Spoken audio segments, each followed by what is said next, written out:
Guys, selepas kita tengok dahan yang kita sangkakan patah ni, rupanya tak patah.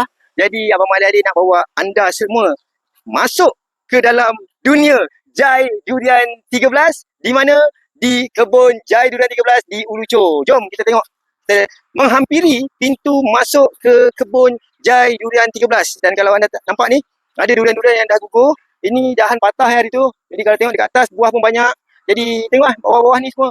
Banyak buah-buah yang dah mula buang buruk. Jadi akan datang ni insyaAllah kita akan mula beroperasi pada bulan Jun ni. Kita dah nak mula beroperasi. Dan kalau nampak kat sana tu, kita punya bangunan dah naik dah.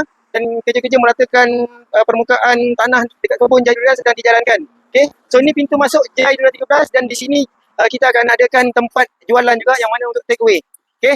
Jadi mana-mana yang peminat durian di Gelang Patah di Johor, di kawasan berdekatan ini, jangan lupa singgah ke kebun Jai Durian 13.